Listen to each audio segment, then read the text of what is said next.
Notre invitée ce matin, Cécile Duflot, bonjour. Bonjour. Vous étiez silencieuse depuis votre départ du gouvernement. J'étais discrète. Oui, discrète, c'est le moins qu'on puisse dire. Au fait, votre rentrée politique ce matin sur RMC et BFM TV, cette réforme ferroviaire, est-ce que vous demandez le retrait du projet de loi? Elle sera discutée à partir d'aujourd'hui à l'Assemblée nationale. Non, je pense que c'est une bonne chose de réunifier RFF, Oui. c'est-à-dire les rails, Oui. et la SNCF, c'est-à-dire les trains. C'est vrai que le système auquel aboutit la réforme est un peu compliqué parce que les règles européennes imposent cette situation. Donc c'est pas très satisfaisant. Il vaudrait mieux retrouver une seule société, un seul établissement vous public. qui êtes très européenne, vous êtes très européenne. Oui, mais Cécile Duflot. je suis très européenne. Je Oui. suis absolument favorable Oui. à une Europe plus intégrée, mais Oui. je suis très opposée à une Europe qui impose un certain nombre de dans tous les réglementations cas. un peu aberrantes. Il y a Donc cette réforme. je dis Est-ce que très vous allez- simplement, oui. dans le cadre possible, Oui. cette réforme est une bonne réforme. Je dis aussi que je comprends ce que peuvent ressentir les cheminots. Et je comprends aussi ce que peuvent ressentir ceux qui prennent les transports en commun. Ça m'arrive tous les jours et je peux vous dire que c'est absolument pénible galère, depuis une semaine. C'est Bon. une authentique galère. Mais il y a un vrai sujet au sein de la SNCF où beaucoup de sujets se coalisent autour du débat de la réforme. Mais je le dis quand même, réunifier les rails et les trains pour que ça fonctionne mieux, c'est une bonne chose. Bon, donc il faut maintenir cette réforme. Oui, mais on il est faut bien aussi d'accord. absolument Vous allez maintenir la le voter? dialogue. Il faut maintenir le Vous allez dialogue. la voter? Je pense, mais il va y avoir un travail sur Non, les non. amendements. Est-ce que vous allez la voter? Vous savez, quand une loi, Oui. Monsieur Bourdin, Oui. est en débat, on ne sait pas ce qui sera à la fin de ce débat. Oui. Je dis que la réforme va dans le bon sens. Donc- C'est-à-dire qu'elle va vers une réunification. Je dis qu'elle peut être améliorée. Aujourd'hui, vous la votez? C'est d'ailleurs ce qu'a dit le ministre Oui. des Transports qui était avec vous. Mais aujourd'hui, oui, bien sûr. Mais Aujourd'hui, je dis aussi qu'on ne peut pas faire ce que j'entends depuis quelques jours, c'est-à-dire mépriser les grévistes cheminots. Je sens bien la difficulté de la situation. Je vois aussi ceux qui essayent d'aider les passagers. La situation est vraiment difficile et pénible à vivre pour tout le monde. Mais quand des gens se privent de leur salaire, ils expriment quelque chose et on ne peut pas les mépriser. Voilà, Bien. je le dis avec simplicité, mais aussi avec franchise. Les intermittents, le gouvernement confirme qu'il validera la convention chômage, contestée par une partie des intermittents. Là aussi, est-ce que le gouvernement a raison ou tort? Il a tort. Il a tort. Il y a deux annexes qui concernent Oui. les intermittents. C'est-à-dire parce qu'il y a deux sujets. Il y a l'ensemble de la convention, mais il y a Exact. 2 points qui concernent les intermittents. Et je pense, comme Jack Lang, je partage totalement son point de vue, qu'on ne peut pas aggraver la précarité des intermittents. Que oui, il y a sûrement des abus. D'ailleurs, les intermittents eux-mêmes sont prêts à ce qu'on travaille sur ceux qui sont de fait en CDI pour qu'ils sortent de ce régime de l'intermittence. Mais aujourd'hui, la culture dans notre pays et les intermittents, c'est une chance. C'est une chance, les festivals. C'est une chance, une vraie vivacité culturelle, et c'est ce système-là qui le permet. Et le désespoir, parce que il est sincère et il est douloureux, de ceux qui ne jouent pas, ne travaillent pas, alors que c'est le cœur même de leur vie, c'est le cœur de leur art. Là aussi, je pense qu'il faut le comprendre. Et oui, moi, je souhaite vraiment que le dialogue reprenne et que ce ne soit pas ces dispositions qui précarisent encore davantage les intermittents qui soient signées. Je pense que ce serait une grave erreur. Le régime spécifique des intermittents est préservé. Sur le fond, même s'il y a effectivement des modifications. Oui, mais j'ai entendu cet argument, Monsieur Bourdin. On dit 75% ne sont pas touchés. Oui, mais 25% le sont. Non, mais mettons-nous aussi à la place de celles et ceux qui sont salariés dans le privé ailleurs. Oui, c'était mon cas pendant 10 ans. Régime beaucoup plus avantageux pour les... Non, c'est pas vrai. Bon. C'est une situation beaucoup plus précaire. Indemnisation quand même plus longue et plus élevée. Est-ce que vous savez ce que ça veut dire? Est-ce que vous savez ce que ça veut dire d'être en permanence en train de chercher des contrats de quelques heures? C'est pas du tout la même chose que d'être en CDI, et c'est même pas la même chose que d'être en CDD. Et simplement, c'est ce qui permet à la vie artistique de notre pays d'être aussi foisonnante. Il y a d'autres pays qui nous l'envient. C'est très peu de choses par rapport à l'ensemble de l'assurance chômage. Donc il faut remettre les choses à leur juste proportion. Oui, et il faut poursuivre la discussion. Il y a effectivement quelques situations qui doivent être changées. Ceux qui travaillent dans le secteur de l'audiovisuel quasiment à plein temps, ils doivent pas relever du régime de l'intermittence, mais il faut pas précariser davantage ceux qui le sont déjà. Et il faut pas oublier qu'un certain nombre de départements ont fait une étude sur les bénéficiaires du RSA. Et ils se sont rendus compte qu'il y avait de plus en plus de bénéficiaires du RSA qui étaient des anciens intermittents qui avaient perdu leur statut. Des gens qui sont au RSA. Donc il faut comprendre que c'est pas des gens qui profitent du système. Ce discours-là, il est parfaitement scandaleux. Bon, donc vous n'êtes pas d'accord avec le gouvernement gouvernement qui confirme qu'il validera la convention. Non, chômage. je ne suis pas d'accord et je crois d'ailleurs que le groupe écologiste dont je fais partie à l'Assemblée nationale va recevoir les intermittents pour avoir cette discussion avec eux, parce que je pense qu'il y a des choses qui peuvent être améliorées, mais on ne peut pas précariser. Que va dire le groupe écologiste ? Là, je crois que la position est partagée. Nous soutenons les intermittents. Noël Mamère s'était exprimé en notre nom. Il ne faut pas précariser davantage les intermittents. Le pacte de responsabilité. Alors là, on entre aussi dans le vif du sujet. Manuel Valls s'en appelle au rassemblement et à la responsabilité de la gauche. Vous êtes irresponsable. Mais c'est ça que je trouve assez anormal. C'est-à-dire ? Mais moi, je donne de leçons de responsabilité à personne et il faut en donner pas non plus dans l'autre sens. C'est-à-dire que aujourd'hui, il y a une majorité qui a été élue il y a 2 ans pour porter un projet. Ce projet, il est aujourd'hui amputé d'une grande partie de ce qui faisait le cœur de Mais la politique a changé depuis 2 ans, non, du gouvernement ? Je ne sais pas. La politique a changé. Mais c'est pour ça, aujourd'hui, le gouvernement s'est éloigné de sa majorité. Manuel Valls dit, nous ne faisons pas de cadeaux aux patrons, nous soutenons les entreprises. Oui, mais ça, moi, je conteste une partie de cette analyse. Quand on donne de l'argent sans contrepartie, c'est-à-dire des exonérations de charges, et des gouvernements précédents l'ont fait, le gouvernement de Fillon l'a fait à hauteur de 4 milliards d'euros. Si je ne me trompe pas, là, on parle de 41 milliards. Il faut voir aussi les montants dont on parle, dont 3 milliards qui vont aller vers la grande distribution, 1 milliard vers les banques. Ce sont des estimations approximatives, mais je pense que la masse n'est pas fausse. Est-ce que ça va créer de l'emploi ? Oui ou non ? C'est pas du tout certain. Vous savez, un plombier, quand il va recevoir un chèque, il va pas forcément embaucher. Il va embaucher s'il a des chantiers. Et pour moi, le débat, je l'ai posé... Si on lui baisse ses charges, il va embaucher si on lui permet de mieux travailler. S'il a du travail, Monsieur Bourdin. Évidemment, s'il a du travail. Et le problème qu'on a aujourd'hui... Le problème, c'est que le plombier, aujourd'hui, pour embaucher... Mais non, mais je voudrais terminer. Pour embaucher, le plombier, aujourd'hui, il est accablé de charges, donc il hésite à embaucher. Non, il n'est pas... D'abord, il ne faut pas dire accablé de. Ah bon ? Accablé de charges, c'est un vocabulaire qui dit quelque chose de... Accablé de charges. Enfin, vous voyez ce que ça veut dire ? C'est très idéologique. Vous avez le droit. Vous pouvez faire de la politique, Monsieur Bourdin. Non, c'est pas idéologique. Accablé de charges... C'est la réalité. Qu'est-ce que c'est les cotisations sociales ? C'est le moyen d'organiser la solidarité. C'est aussi que le jour où ce plombier il a moins de travail et qu'il licencie son salarié aura et touchera le chômage. Et donc, il ne sera pas dans une grande précarité. C'est ça la solidarité. Moi, ce que j'ai envie de vous dire, c'est que dans un moment où on a l'impression qu'il n'y a qu'une seule politique possible, je peux vous dire que la politique, c'est faire des choix. On peut décider qu'on veut davantage de solidarité et on peut décider, et c'est ça mon véritable problème, qu'il faut davantage d'investissement. Je le disais il y a 1 an, Voilà. Parce qu'aujourd'hui, si on n'investit pas dans les entreprises pour les adapter notamment à l'évolution du prix de l'énergie qui pèse sur un certain nombre de productions, eh bien, on n'y arrivera pas pour pouvoir... Vous pensez que les chefs d'entreprise ne joueront jamais le jeu ? Ah non, mais... c'est pas la question de savoir s'ils joueront le jeu ou pas. Au fond de vous, la question, c'est de savoir quel équilibre on crée dans la politique qui est menée entre l'investissement. Oui, elle est mais elle est même très déséquilibrée. Et elle n'est pas en phase avec ce qui était porté il y a 2 ans. Et d'ailleurs, c'est pas seulement un avis personnel, Monsieur Bourdin. Si il y a eu ce score lors des élections municipales et lors des élections européennes, c'est aussi que les électeurs qui ont porté au pouvoir François Hollande ne sont pas d'accord avec la politique qui est menée. Il n'y a pas besoin d'être grand clair pour s'en rendre compte. Et je partage leur avis. Je suis quelqu'un, pour le coup, je suis quelqu'un de modéré et je n'admets pas les leçons de responsabilité ou d'irresponsabilité. Vous ne supportez pas cette leçon que vous donne Manuel Valls. Non, parce que c'est un choix. La politique, c'est décider. Et il n'y a pas une politique qu'on peut mener et le reste qui n'existe pas. Alors, Cécile Duflot, le projet de loi de finances rectificative, vous votez contre ? Mais on va préparer des amendements. On a même déjà déposé des amendements. Et justement, on va faire en sorte que le débat ait lieu à l'Assemblée nationale pour montrer qu'est-ce qu'on pourrait faire autrement. Qu'est-ce qu'on pourrait faire avec l'argent qu'on économise ?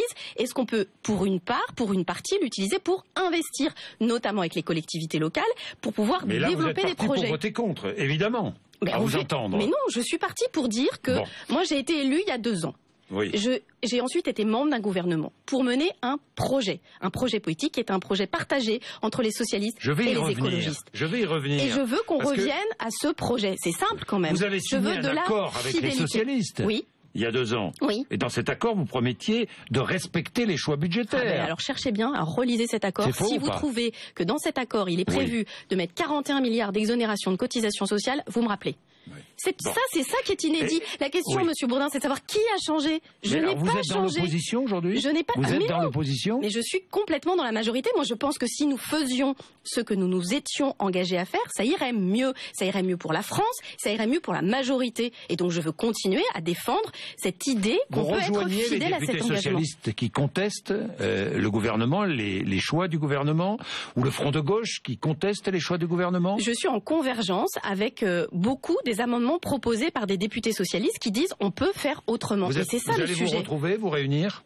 Oui, je crois qu'on va se voir même la semaine prochaine. C'est normal de travailler ensemble. Pourquoi ? Pour créer un front du refus à la politique du gouvernement ? Non, c'est au contraire. C'est pour créer un front de proposition, pour sortir de ce discours mortifère qui consiste à dire aux gens de notre pays, il n'y a pas de choix. Le seul choix, c'est l'austérité. Le seul choix, c'est la difficulté. Pour construire une alternative, alors. Pour dire qu'on peut faire autrement. Pour faire, vous savez, construire une alternative. Pour être tout simplement, Monsieur Bourdin, des responsables politiques. C'est-à-dire des gens qui s'engagent avec des convictions et qui disent voilà la politique qu'on propose et qui ensuite la mettent en œuvre. C'est quand même très très simple comme situation. Si j'ai bien compris, il y a la politique du gouvernement et cette autre politique de gauche que vous incarnez avec d'autres. C'est cela ? L'originalité, est-ce que j'ai bien résumé la situation ? Vous avez pas mal résumé, mais l'originalité, c'est que cette soi-disant autre politique, c'est celle sur laquelle nous avons été tous élus il y a 2 ans.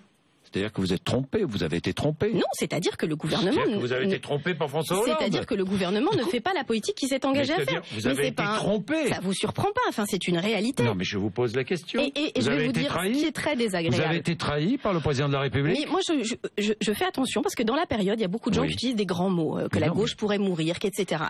Et qu'on parle de trahison, on parle d'autorité. Vous pensez que la gauche peut mourir ? Cette phrase de Manuel Valls. Je pense que de tout temps, un projet d'émancipation sociale, un projet de justice a existé. Et que quand il y a eu des dictatures, quand il y a eu des moments très violents, la gauche a toujours eu la capacité, que ce soit en Amérique du Sud, que ce soit en Europe, de renaître. Donc la question est de savoir qu'est-ce que c'est un projet. Cette phrase ? Moi, ce qui m'interroge toujours, c'est quand on dit ça et qu'on est au pouvoir. Et qu'on est censé être en capacité. Ça veut dire quoi ? Ça veut dire qu'on est obligé de se dire qu'on est en partie responsable. Moi, je prends ma part et j'ai pris ma part en décidant de ne pas continuer à participer au gouvernement parce que je pense qu'il fallait être fidèle à ses convictions. Et mes convictions sont des convictions écologistes, sont des convictions de gauche et sont des convictions que l'action politique est possible et qu'il faut être fidèle à ce qu'on dit où qu'on soit. Oui. Je dis pas que c'est facile. Je dis pas que on va raser gratis. Ça veut dire que Manuel Valls ne conduit pas une politique de gauche. Ça veut dire que sous-entendu, ce n'est pas un homme de gauche. Est-ce que c'est Manuel Valls le problème ? Est-ce que c'est Manuel Valls le problème ? Je dis, nous allons faire des propositions en disant, même y compris des propositions qui sont très très raisonnables, parce que les propositions des députés socialistes, c'est des propositions dans le cadre budgétaire prévu par le gouvernement. C'est pas la révolution. Moi, je serais plutôt d'avis de dire que cette espèce de dogme des 3% imposé par l'Europe n'est pas une bonne solution dans un moment où on fait face, si vous me permettez, attendez, laissez-moi finir une seconde. Allez-y, finissez. On est dans un pays et dans un continent qui fait face pas à une petite crise, à une crise très profonde qui est, je suis écologiste, la crise d'un modèle de développement, d'un moment où l'énergie coûte plus cher, où on épuise les ressources naturelles et où il y a le dérèglement climatique. Et que donc il faut, comme on a fait la révolution industrielle, comme on a fait la révolution agraire, il faut penser les choses différemment. Et il faudrait d'ailleurs le faire au niveau européen, aller vers un modèle énergétique très économe en énergie, basé sur les renouvelables, il faut le porter au niveau européen. Vous me disiez tout à l'heure, je suis européenne, oui, on résoudra pas la crise climatique à l'échelle de la France. Mais est-ce que ça, c'est une politique qu'on peut mener ou est-ce qu'on doit être seulement dans le renoncement ? Moi, je pense qu'on peut changer les choses. Et je ne renonce pas. Vous ne renoncez pas, donc aujourd'hui, vous ne votez pas le projet de loi de finances rectificative ? Aujourd'hui, je soutiens, je défends et je veux expliquer. Aussi expliquer aux gens qui nous écoutent les amendements. Est-ce que vous votez à l'Assemblée aujourd'hui ? En l'état. Est-ce que vous votez le pacte de responsabilité en l'état ? Écoutez-moi, Monsieur Bourdin, qu'est-ce que c'est la démocratie ? Qu'est-ce que c'est la démocratie pour vous ? C'est qu'il y ait des députés... Des discussions à l'Assemblée nationale. Et des discussions. Si vous me dites le gouvernement vient avec un projet et tout le monde lève le bras, ça a quel sens qu'il y ait des parlementaires ? À ce moment-là, il y a un gouvernement, d'ailleurs c'est un autre régime, c'est pas très démocratique, et puis c'est tout. Moi, j'ai porté une loi, on a débattu cette loi pendant des dizaines d'heures, on en a parlé avec les députés, avec les sénateurs, la loi qui a été votée par tous les écologistes, tous les socialistes, tous les communistes, tous les radicaux, c'était pas la même que celle que j'avais apportée, parce que ça s'appelle la démocratie. Et ce dont a besoin notre pays aujourd'hui, c'est la démocratie. Parce que quand on dit, Monsieur Bourdin, il y a une seule solution politique... Il n'y a plus de démocratie aujourd'hui ? Vous êtes gonflé. Je répondais à votre question qui est été parce dire... que je vous explique pourquoi je vous dis ça, Cécile Dufaux. Parce que Manuel Valls dit et répète, il y a une politique, nous allons appliquer la politique et c'est la seule politique possible. Ça, je suis en désaccord total. Il n'y a pas une politique. Vous savez qui l'a dit? Très bien. C'est François Hollande, au Bourget. Il n'a pas seulement parlé de la finance. Il a dit « Je n'accepterai jamais qu'on dise qu'il n'y a qu'une seule politique possible ». Et il a raison. Et d'ailleurs, est-ce Manuel Valls le problème? Je vous pose la question. Mais il n'y a pas d'individus qui sont des problèmes. La question, c'est la politique menée. Vous n'aimez pas. Vous avez choisi de ne pas rester au gouvernement parce que c'était Manuel Valls qui était nommé Premier ministre. Et la preuve aujourd'hui, parce que je ne suis pas d'accord avec la politique qui est menée. Et surtout pas après ce qui s'est passé lors des élections municipales, où les électeurs de gauche qui nous ont fait confiance il y a 2 ans. Ah ben je suis honnête. C'est parce que Manuel Valls a été nommé Premier ministre que vous avez choisi de ne pas rentrer au gouvernement. Mais parce que nommer Manuel Valls, et d'ailleurs il l'a dit lui-même, c'était aller encore un pas de plus dans ses choix politiques avec lesquels je suis en désaccord. Moi, ce qui m'étonne... Vous avez choisi de ne pas travailler avec lui. Ce qui m'étonne, Monsieur Bourdin, c'est qu'on reproche à des responsables politiques de ne pas être en phase avec ses convictions. C'est pas facile de décider de ne pas participer à un gouvernement. C'était extrêmement... J'avais le sentiment d'être utile à mon pays en étant ministre, Monsieur Bourdin. Vraiment.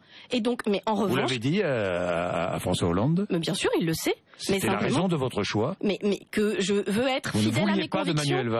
Que je veux être fidèle à mes convictions, Monsieur Bourdin, oui, je l'ai toujours été. Et même quand c'est difficile, je pense qu'à ces moments-là, et y compris justement pour faire vivre la démocratie, il faut pouvoir... Ça veut dire que Jean-Vincent Placé a changé de conviction? Mais vous lui demanderez. On n'est pas d'accord, c'est pas un secret. Oui. C'est pour ça que je vous interroge. C'est comme ça. C'est pour ça que je vous pose la question. Vous serez candidate à la présidentielle? Eh bien, je vais vous dire, il y a un vrai sujet, moi, qui m'obsède, c'est que dans ce pays, on ne peut plus réfléchir quand on parle de politique sans parler de présidentielle. Voilà, on se dit que machin veut être candidat à la présidence de l'UMP pour 2017 ou pour 2022. Je vais vous dire une chose. Moi, ce qui m'intéresse... La politique, ça? Oui, je pense. Et moi, ce qui m'intéresse, c'est 2014, 2015. Mais non. Vous, la première. Mais vous savez pourquoi? Je vais être franche avec vous. Alors, allez-y. Parce que 3 ans avant la présidentielle de 2012, tout le monde disait que Dominique Strauss-Kahn serait élu président de la République. Et vous savez ce qui s'est passé. Donc la vie politique, les choses changent. Moi, ce qui m'intéresse, c'est vraiment de porter des solutions. Parce que je pense qu'on est dans un pays qui va mal, qui a mal. Mais franchement, la question se pose vraiment pas. Vous savez où on peut être dans 3 ans?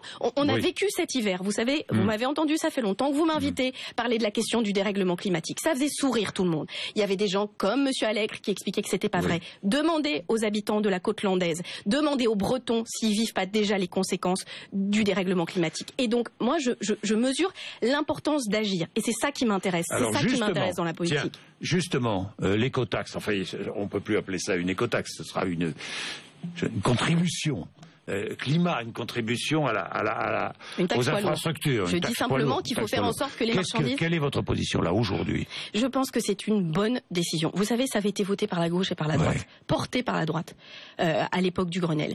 C'est-à-dire faire payer à son vrai prix le transport sur la route pour remettre les marchandises sur les trains et surtout éviter que des cochons qui ont été élevés en Bretagne aillent dans des abattoirs en Allemagne. Parce que c'est ce qui se passe aujourd'hui. Et donc c'est pour ça qu'il faut non seulement la mettre en place, mais utiliser cet argent pour rénover le réseau ferroviaire. Parce qu'aujourd'hui, on a des voies ferrées sur lesquelles les trains ne peuvent circuler qu'à 30 km/h pour des questions de sécurité. On sait ce qui s'est passé à Brétigny. Il y a besoin d'investir dans le réseau ferré français pour pouvoir développer le transport en commun, mais aussi le transport ferroviaire des marchandises. Et la loi sur la transition énergétique qui se fait attendre. Vous l'avez remarqué comme moi. Mais nous verrons. Mais c'est un enjeu, je vous ai parlé du climat. C'est un enjeu décisif. Et il y a 3 choses à faire, très importantes. Développer les renouvelables, économiser l'énergie, ce qui fera aussi gagner de l'argent à ceux qui n'arrivent plus à se chauffer. Aujourd'hui, on habite dans un certain nombre de maisons qui sont des passoires énergétiques. Et enfin, faire diminuer le nucléaire, qui nous coûte de plus en plus cher et qui ne résout pas nos problèmes énergétiques. Eh bien, je pense qu'il faut que cette loi soit pas seulement une loi d'intention, mais qu'elle montre que sur ces 3 chantiers-là, il y a la volonté traduite, y compris de manière chiffrée, et aussi les moyens d'investissement pour préparer l'avenir. Est-ce que vous êtes favorable à une taxe sur les voitures neuves diesel? Mais je pense que c'est une erreur de développer des véhicules diesel. C'est une erreur pour la santé. Parce qu'il y a une taxe, il y a une discussion au Sénat. Écoutez-moi, vous avez vu? C'est une erreur pour la santé. Et c'est une erreur pour l'industrie française.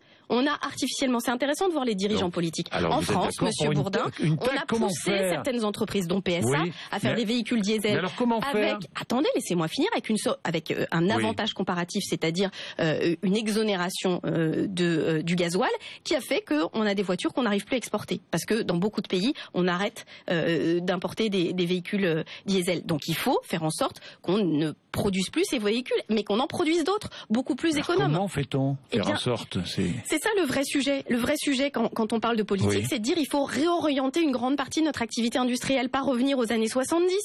Pas continuer à faire des aéroports, mais moderniser notre activité, trouver des véhicules moins lourds, moins polluants, moins consommateurs d'énergie, travailler sur le partage de ces véhicules, parce qu'il y a des gens qui ont besoin de se déplacer, pas forcément de posséder une voiture. Il faut inventer l'avenir. Et aujourd'hui, en France, on a peur d'inventer l'avenir, et les politiques sur les questions écologistes, et ça c'est mon regret, sont très en retard, y compris par rapport aux chefs d'entreprise. Dernière question sur le logement. Est-ce que vous comprendriez qu'on remette en cause votre loi sur le logement ? Mais non.